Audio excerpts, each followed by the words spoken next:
Salmo 71, portanto, eu vou só repetir o verso 9 e vou analisar os versos de 1 a 9 na nossa palavra nesta manhã.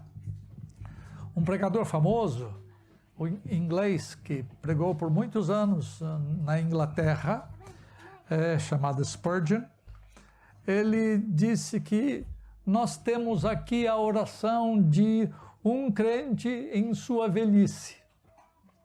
Um crente que, em santa confiança de fé, um crente que, fortalecido pela experiência longa e notável, suplica bênçãos para a sua vida no tempo de velhice. E se você for pegar o conteúdo deste salmo todo, e eu vou dar algumas dicas a vocês, mas vocês não têm como guardar de cabeça. Mas as partes deste salmo são todas repetidas em outros salmos que ele escreve. De tão importante este assunto é na vida do salmista.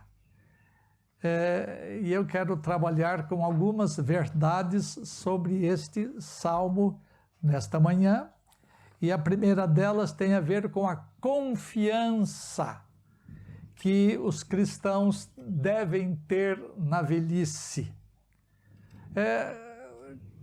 Por que o salmista faz esse pedido no verso 9 que foi lido agora há pouco? Precisamos entender quem Deus havia sido para o salmista no tempo em que ele nem sonhava com a velhice. Veja, versos 1 a 3 eu vou ler, depois eu vou explanar 1 a 1. Em ti, Senhor, me refugio, não seja eu jamais envergonhado. Livra-me por tua justiça e resgata-me. Inclina-me os ouvidos e salva-me. Sê tu para mim uma rocha habitável em que sempre me acolha. Ordenaste que eu me salve, pois tu és a minha rocha e a minha fortaleza. Então, a primeira verdade destes 3 versos, está no verso 1, no começo, confesse a sua confiança no Senhor ao Senhor. Porque é fácil você chegar e falar para alguém, por exemplo, eu amo minha esposa. Mas não é a mesma coisa você chegar e dizer para a esposa, eu te amo, querida. Você pode dizer, eu confio no Senhor, quando você está testificando para alguém. Mas eu quero que você aprenda a dizer, Senhor, eu confio em ti. Fala com Deus daquilo que você sente e percebe em relação a Ele. Nós costumamos falar de, não falar a. O seu refúgio tem que ser Deus somente, e Jeová é o único que pode sustentar você em tempos de debilidade, de fraqueza. E não há ninguém a quem nós possamos recorrer. Você que é moço, não se esqueça, não se refugie nas suas próprias capacidades. Não se refugie nas suas posses, se você as tem. Não se refugie nas filosofias humanas. Não se refugie nas tecnologias modernas que vocês veem mudando cada tempo curto. Não se refugie nas ciências para você poder ficar seguro, porque Deus é o seu único refúgio. Confesse ao Senhor que Ele somente é o seu refúgio, mas fala para Ele. Eu quero incentivar você a fazer isto. O salmista falava muito consigo mesmo. Ó minha alma, ó minha alma, ó minha alma. Mas ele aprendeu também a falar com o seu Redentor, com Jeová. Só tu és a minha rocha. O texto no verso B, na parte B do verso 1, fala assim, não seja eu jamais envergonhado. A ideia é, Senhor, não deixe que eu, confiando em Ti, eu fique desapontado. Que eu que eu fique envergonhado. As pessoas em quem você confia geralmente podem desapontar você. Que digam aqueles que têm o seu casamento quebrado, que digam aqueles que têm as suas alianças rompidas. Não é simples confiar em alguém. Todos podem desapontar você, mas não o Senhor. Não o Senhor. Ele nunca desaponta os que confiam nele. Deus não deixa nenhum cristão genuíno debaixo da vergonha. Segundo ponto, confesse no verso 2, confesse ao Senhor a necessidade que você tem da justiça dele. Olha o que diz o verso 2. Livra-me por tua justiça e resgata-me. Inclina-me os ouvidos e salva-me. Vejamos a primeira expressão, livra-me por tua justiça. Primeira coisa, não confie na sua própria justiça. Porque você não tem nada para apresentar a Deus, absolutamente nada. Você não deve pensar que você é justo. Não tenha esse pensamento sobre você mesmo. Você não tem nada para oferecer a Deus, absolutamente nada. Que Deus fala assim, gostei desse cara, ele é bom mesmo, é dos meus. Não, você não pode confiar nas suas próprias justiças. Você até pode dizer assim, mas eu tenho a minha fé para oferecer a Deus. Tem coisa nenhuma. Embora a fé seja sua, ela é dom de Deus para você. Foi Ele que concedeu a fé para que você pudesse se apropriar das coisas que Ele próprio proporciona para você. Então não se jacte da sua fé. Confie unicamente na justiça divina. Só a justiça divina pode libertar você. Creia naquele que justifica o ímpio, e Deus só justifica ímpio. Eu continuo um ímpio, mas justificado. Eu continuo pecador, mas justificado. Por causa da justiça divina que fez com que alguém pagasse no meu lugar. Deus foi justo com os meus pecados, não justo pessoalmente comigo, mas foi justo fazendo com que os meus pecados fossem pagos, e então eu confio nas providências judiciais de Deus a meu respeito.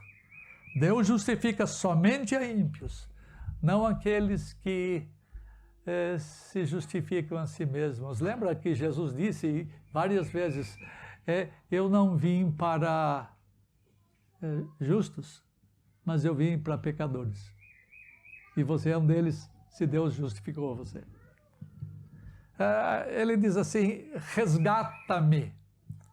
A justiça de Deus em Cristo Jesus, que eu já mencionei, permite que nós escapemos da sua própria ira. Na verdade, Jesus Cristo veio a este mundo para livrar-nos da ira do seu Pai, da ira divina.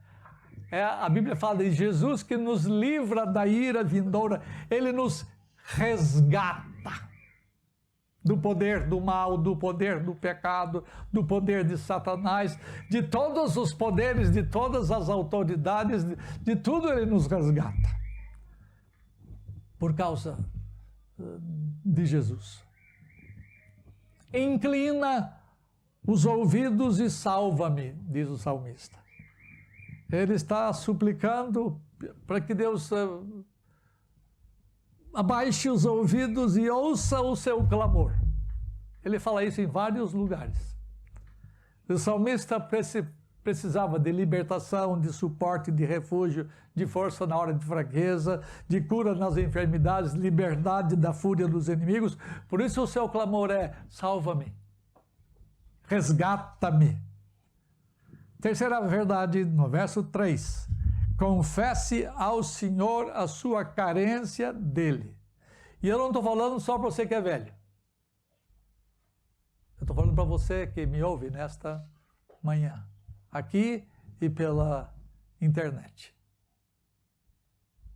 Se tu para mim, verso 3, se tu para mim uma rocha habitável em que sempre me acolha, ordenaste que eu me salve, pois tu és a minha rocha e a minha fortaleza. Então, se tu para mim uma rocha habitável. Você sabe que na Bíblia, rocha é a ideia de alguma coisa que é segura, alguma coisa que não passa rapidamente, é alguma coisa que dura para sempre.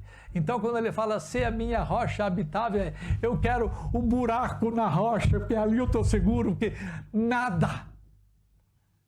nada é tão inexpugnável como tu, rocha minha, Redentor meu.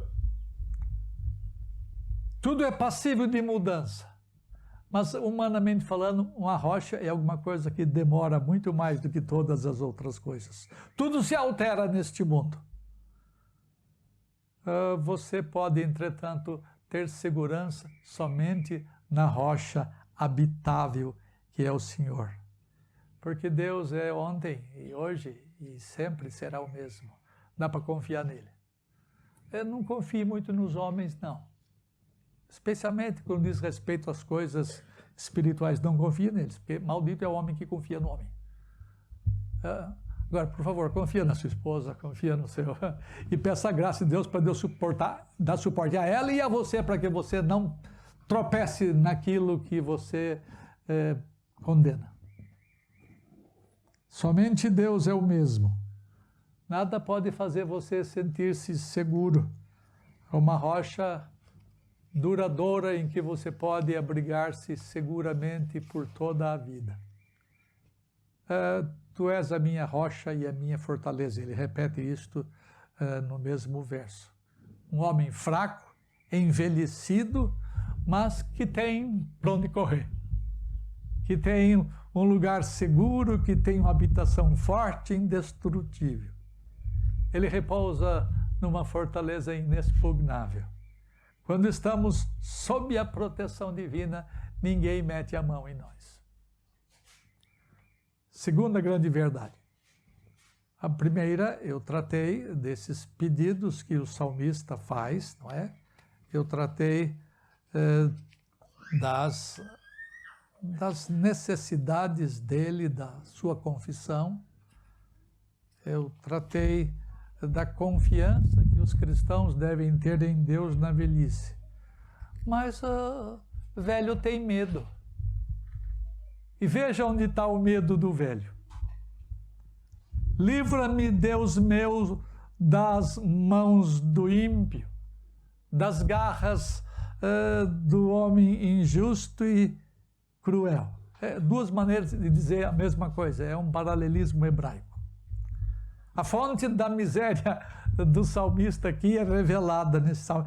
Ele possui o que o Dr. Davi fala muito, ele possui temor de homens, Rinaldo fala muito nisso, eles têm a mesma escola quase de pensamento. Nós temos medo do que as pessoas pensam a nosso respeito, nós temos medo do que as pessoas podem fazer por nós ou contra nós, o melhor. E todos nós sofremos em alguma medida desse mal terrível. Os homens ímpios, injustos e infiéis e cruéis estavam à caça de Davi. Não se esqueça que provavelmente este salmo foi escrito nos tempos finais da vida dele, quando ele teve problema com seu próprio filho Absalão, que era um caçador dele, que queria vê-lo por toda a lei destruído para que ele pudesse tomar o lugar dele. E ele fala, Senhor, livra-me das mãos do ímpio, das garras do homem injusto e cruel. Foi aquele filho que armou coisas terríveis para o seu pai. Ele falou, em outras palavras, se eu posso entender assim, livra-me do meu filho, que é cruel contra mim. Temos inimigos por dentro, ou de dentro, e inimigos de fora. O inimigo de dentro é referido por Paulo como sendo o pecado que habita em mim. E Paulo diz em Romanos 7 que dentro dele havia uma lei que guerreava contra a lei da sua mente e que o fazia prisioneiro do pecado. E essa lei estava nos meus membros, disse Paulo. Esse inimigo é feroz, é cruel. E ele é o que mais judia de você. Dele você devia ter medo e corresse para o Senhor, você devia correr para o Senhor para que Ele livre você de quem, Sunamita? De você mesmo. Da sua inclinação pecaminosa. Ela é a luta dura contra a qual lutamos. Mas eu quero falar rapidamente sobre os inimigos de fora, que tem a ver com os homens maus que nos cercam. Nas mensagens últimas que temos ouvido deste púlpito aqui, diz respeito ao cerco que as pessoas começam a fazer aos cristãos. E foi mencionado hoje ainda em algum grau. Os homens estão armando ciladas, armando o palco para poder perseguir os cristãos, homens maus, homens violentos, homens que em nome de muitas coisas boas estão armando arapuca para os cristãos caírem. Livra-me, Senhor, diz ele, das mãos dos ímpios. E cada vez que o tempo passa, quanto mais o tempo passa, mais este cerco vai se fechando contra nós, até que chegue o dia da grande tribulação, ou o tempo da grande tribulação. Mas nós não precisamos ter medo de homens, porque estamos devidamente guardados das mãos dos ímpios. Se alguma coisa acontecer a nós através da mão dos ímpios, é porque é parte dos desígnios divinos, você não pode descrer disto. Irmãos nossos vão morrer, senão nós mesmos, por causa dos homens maus. Mas somente quando cumprem os desígnios divinos. Ninguém põe a mão em nós quando Deus segura as mãos deles, porque os homens não têm poder contra Deus, mesmo os mais maus deles. Terceira coisa, veja a esperança do cristão na sua velhice.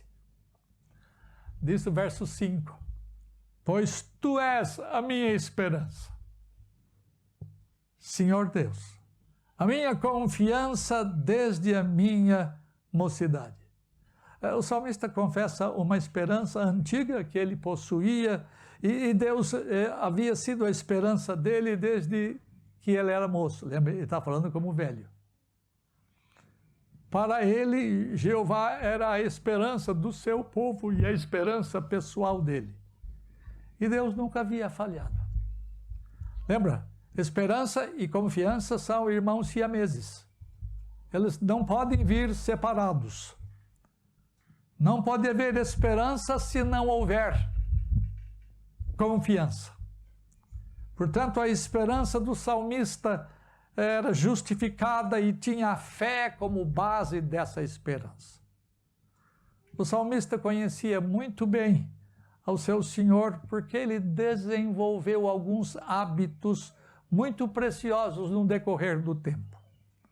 E um hábito é desenvolvido por repetição, ou seja, frequentemente.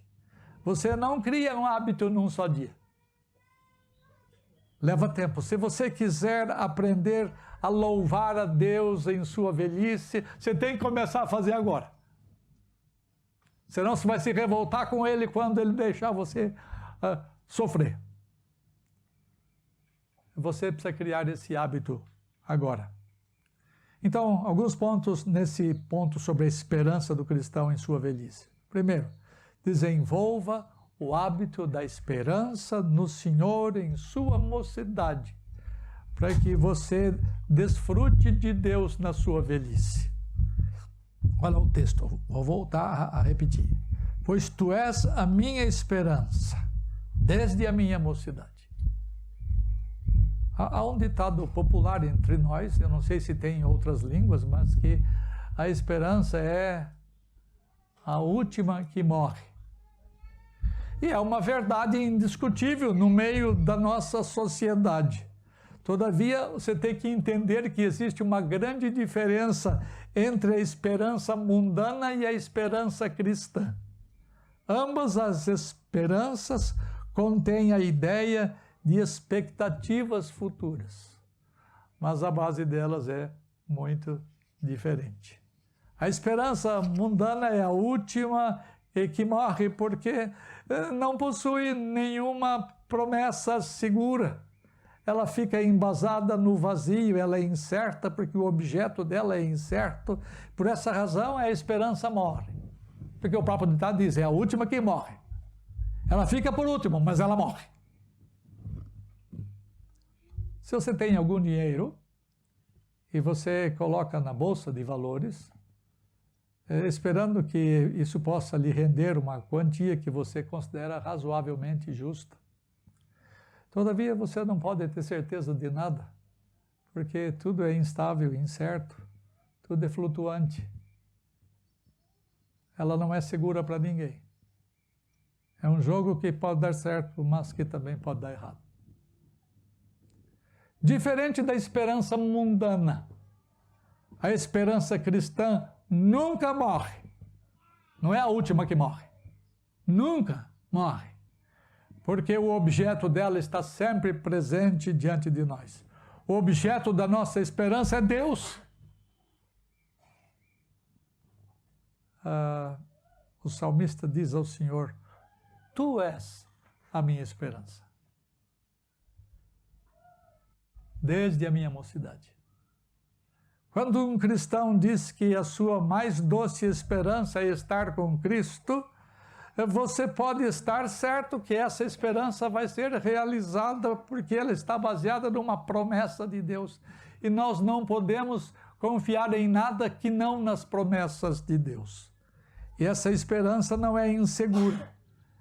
Ela está fundamentada na fidelidade de Deus.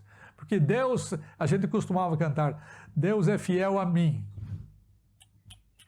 Deus é fiel à sua palavra. Deus é fiel à sua promessa, e se Ele prometeu, Ele há de cumprir. E nós podemos confiar naquele que diz alguma coisa para nós, porque a sua palavra é confiável. Muitos cristãos, infelizmente, frequentemente se concentram no aspecto negativo da vida. Para eles, as nuvens sempre estão negras, eles vivem quase sem esperança, e os focos deles são mais aflições e não as promessas de Deus. Toma cuidado com isso. A real esperança em Deus nos faz olhar para cima e não para baixo, não para as ondas. Lembra Pedro? Como é que eu posso ter esperança mesmo em meio a nuvens negras? Esse é um treinamento que você precisa aprender. Não é algo que cai assim de uma vez só. É um hábito que você precisa desenvolver, o da esperança. Você precisa conhecer quem o seu Deus é. E você precisa ser treinado nessa escola da esperança, e o treino leva tempo, porque conhecer Deus leva tempo. Quanto mais nós estudamos a sua palavra, quanto mais obedecemos a sua palavra, mais aprendemos a ver quem Deus é, então podemos ter esperança nele sempre. Mesmo no meio da tempestade, a sua esperança é testada. E esta está ligada intimamente à fé, que é o segundo ponto. Desenvolva o hábito da esperança, eu falei agora. E agora eu digo, desenvolva o hábito da confiança no Senhor, na sua mocidade, para que você desfrute desse Deus na velhice. O texto fala, pois tu és a minha confiança, na parte B do verso 5. Tu és a minha confiança desde a minha mocidade. A nossa fé em Deus vem primordialmente do conhecimento que temos dele.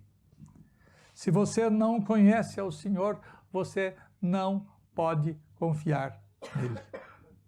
O conhecimento que temos sobre quem Deus é determinante para a nossa confiança nele. Por isso que quando nós evangelizamos alguém, e essa pessoa vem a salvadoramente se apossar da vida pela fé, nós ensinamos a essas pessoas na classe de catecúmenos que elas têm que aprender a conhecer quem Deus é, a conhecer o que Ele fez, a conhecer as promessas dEle, para que os crentes se sintam seguros e esperançosos, porque creem nele.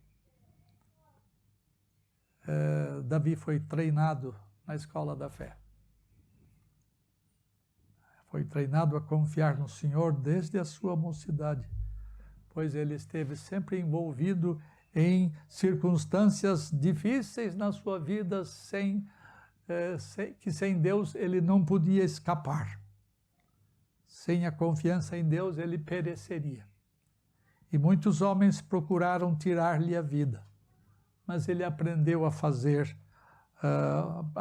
aprendeu a criar, a desenvolver o hábito da fé, para que fosse, antes de Paulo dizer, para que fosse mais que vencedor.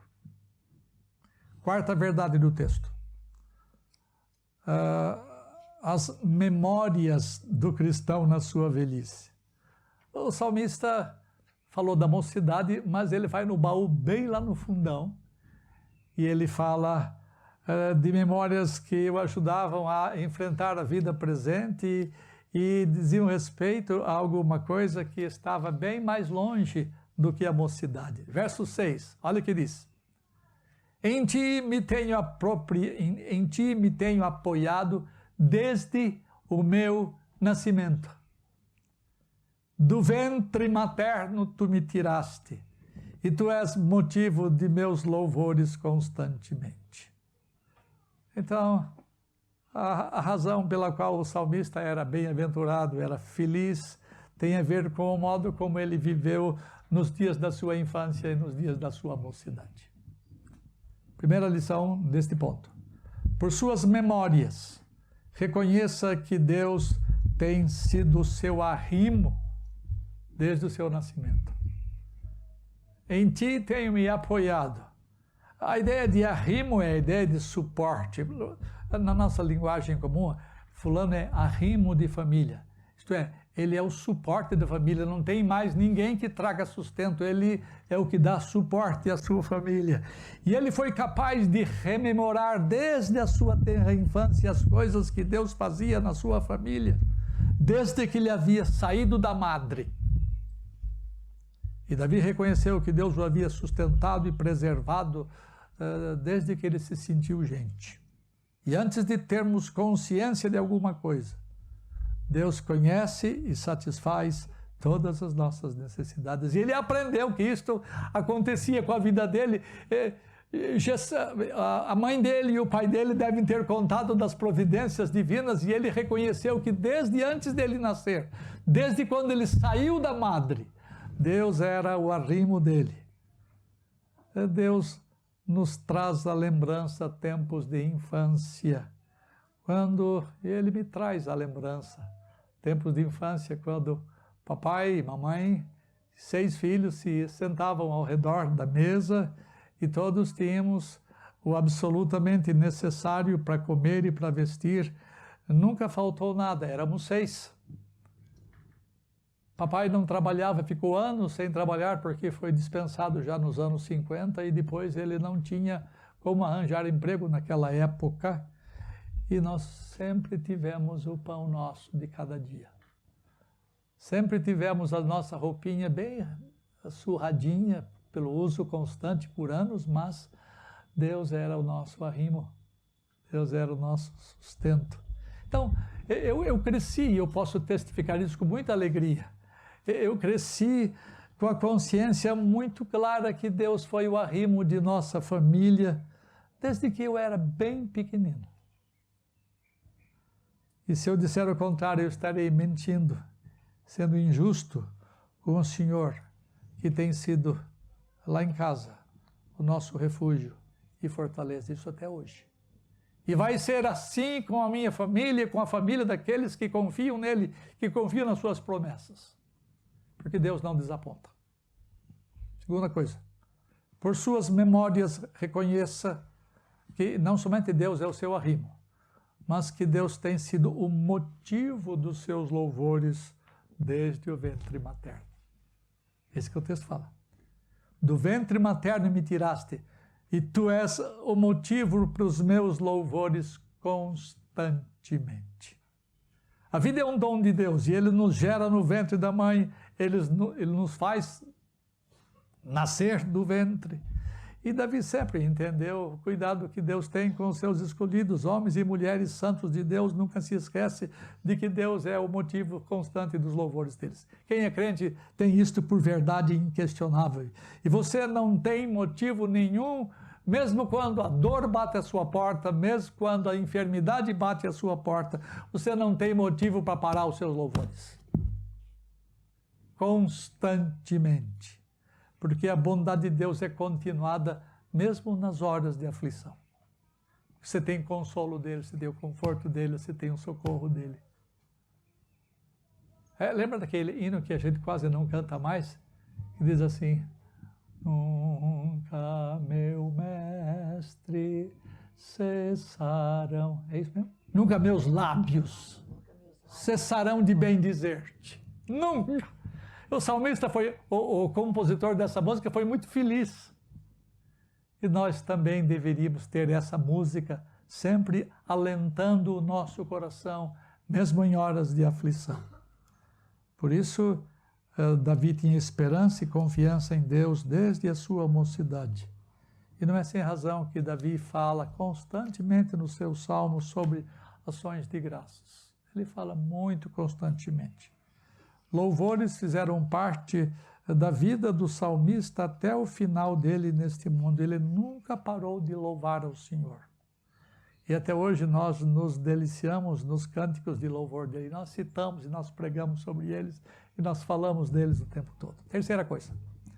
Por suas memórias desenvolva a convicção de que a opinião dos outros sobre você não deve prevalecer.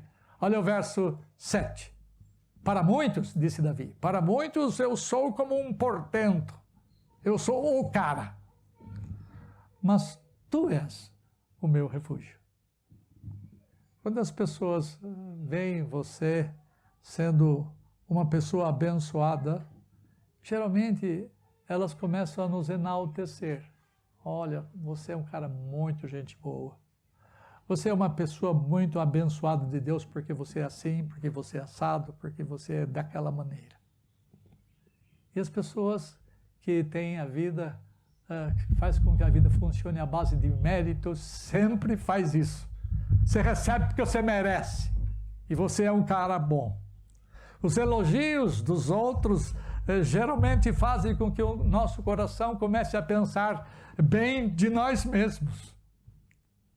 E essas pessoas pensam que as bênçãos vêm-nos porque somos um portento, que somos fortes, somos maravilhosos. Elas olham para nós e se espantam dos nossos méritos. Que Deus nos abençoe, estou repetindo a ideia, porque nós somos gente boa. Lê do engano. Elas não sabem que a razão das bênçãos que vêm sobre nós estão naquele que é o nosso refúgio e fortaleza. Portanto, não deixe que a opinião dos outros a seu respeito prevaleça. Não dê ouvido ao que os outros dizem da sua bondade, da sua capacidade. Apenas humildemente reconheça: se alguma coisa boa há, é graça também. Se alguma coisa acontece, é graça também. Deus é o portento, não nós. Tome cuidado com a opinião elevada que os outros põem, incitam em você. Não se fie nas opiniões dos homens. Apenas nunca se esqueça de que Deus é a razão poderosa das suas bênçãos, de que sem o seu forte refúgio você estaria perdido. Sexta e última coisa. A súplica do cristão na sua velhice. Foi o verso que eu li no começo. A súplica do cristão. Ele diz no verso 9: não me rejeites na minha velhice. Quando me faltarem as forças, não me desampares. O tempo da sua velhice é quando as forças começam a faltar. Eu tenho gozado de uma saúde razoavelmente boa, mas as forças não são as mesmas. Podem ter certeza disso. Não é, reverendo? As forças faltam. quando não somos mais capazes de fazer as coisas que costumávamos fazer, quando não damos conta de dar um pique para fugir de alguma coisa, ou para correr atrás de alguma coisa. A velhice nos rouba as nossas capacidades. A velhice nos rouba a força nossa. A velhice rouba a beleza nossa, rouba a formosura da mocidade. A velhice nos rouba a visão, os ouvidos e, frequentemente, a memória. Entretanto, a velhice não nos rouba de Deus. A velhice não nos rouba do favor de Deus. O salmista reconhecia a bênção de Deus desde a tenra infância, como já dissemos. Agora, na velhice, ele expressa alguns temores que não deveriam estar presentes. Ele já está velho e tem medo do que vai acontecer quando as forças faltarem. Por isso ele ora ao Senhor, não me rejeites na minha velhice. Em outras palavras, toma conta de mim na minha velhice. Não me desampares quando me faltarem as forças. Via de regra, quando pais ficam velhos,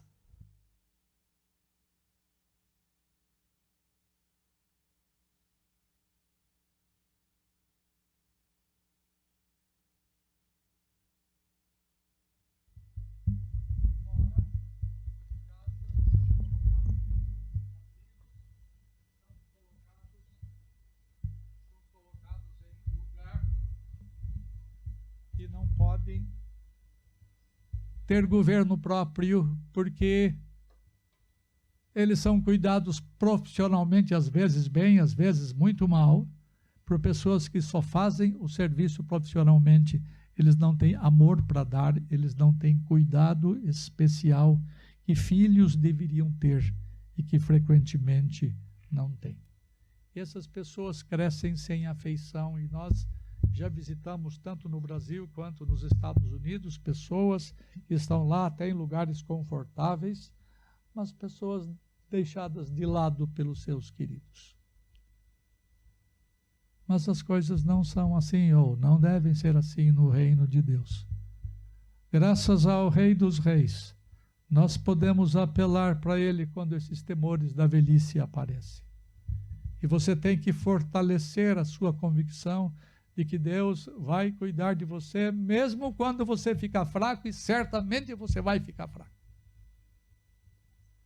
Isto é promessa dele. Confie nas promessas, porque ele é fiel a elas. Deus empenha a sua palavra. Então você poderá dizer como Paulo, quando eu sou fraco, então é que eu sou forte. Ele está falando de uma fraqueza e força de outra natureza. No tempo em que as forças físicas faltarem, Deus será a sua força. Não se esqueça, velho, de fazer essa oração. Não se esqueça, você moço, de aprender a fazer esta oração. Quando as forças me faltarem, faz-me confiante em Ti, faz-me esperançoso em Ti. Duas aplicações. Primeira, aos jovens da igreja. Não se esqueça de que você não terá o mesmo vigor que você tem hoje. Eu já disse isso. A sua juventude não permanece para sempre, viu? As forças um dia vão faltar. Portanto, use a sua memória para você lembrar de quem Deus tem sido para você. Quando ele fala, não me rejeites na minha velhice, quando me faltarem as forças, não me desampares. Esta é uma oração de todo crente, não é somente a oração de um velho. Esta é a oração que você deve fazer agora. Não espere chegar lá, para você começar a orar as coisas que Davi aprendeu na velhice. A fraqueza física vai bater a sua porta. Esta é uma lei significativa neste mundo caído e não há como fugir dela. Para você ter uma velhice ditosa, feliz, você tem que desenvolver uma vida com Deus agora, quando você tem forças. Lembra? Lembra-te do teu Criador, nos dias da tua mocidade, antes que venham os maus dias e cheguem os anos dos quais dirás, não tenho neles prazer. Lembra do teu Criador, antes que os teus moedores já não funcionem mais, antes que... Aí o pregador fala coisas fantásticas. Cuide do seu relacionamento com Deus agora, antes que chegue o tempo que você não vai ter mais prazer. Uma palavra aos mais velhos. Eu vou lá para o verso 18. Dá uma puladinha no texto. O verso 18 diz assim: não me desampares, pois, ó Deus, até a minha velhice, até as cansas. Ele repete a ideia. E então ele diz: não me desampares até que eu tenha declarado à presente geração a tua força e às gerações vindouras o teu poder. Você que está ficando velho, começa a ensinar os moços da igreja. Vocês que são presbíteros, presbítero quer dizer experimentado, às vezes significa velho, se bem que os nossos presbíteros não são velhos, não têm as forças faltando ainda, mas vão voltar. Isso aqui não é prognóstico, isso é verdade. Davi, há uns 20 anos atrás, você não se sentia como sente hoje. Muda. Mas nós precisamos fazer com que a geração seguinte, as gerações vindouras, aprenda quem Deus é.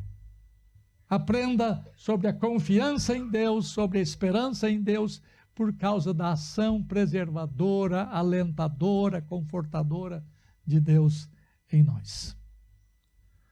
O profeta Isaías diz o seguinte, 46. Ouvi-me, ó casa de Israel, e todo o restante da casa de Israel.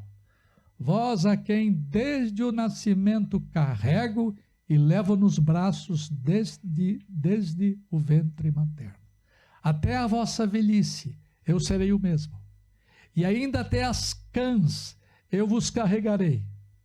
Já o tenho feito. Levar-vos-ei, pois, carregar-vos-ei e vos salvarei. Portanto, eu me dirijo aos mais velhos desta igreja, sejam homens, sejam mulheres, especialmente quando vocês estão ativos nas coisas do reino. Lembra, vocês não terão essa atividade para sempre e sempre. Aprendam a educar os moços e as moças da igreja para tomarem o seu lugar. Anuncie às gerações vindouras quem eu sou, diz Deus, a fim de que a igreja permaneça, a igreja vá sendo preservada ano após ano. Não tenha medo de passar o bastão. Você não pode ser, você nunca será inútil. Sempre você, velho, será útil. Mas não com a mesma energia. Mas invista na energia dos mais moços. Instrua-os para que eles substituam até com vantagem aquilo que nós somos hoje. Deus nos abençoe, Deus nos guarde e Deus nos faça moços preocupados com o dia de amanhã e nos faça velhos cheios de esperança e confiança.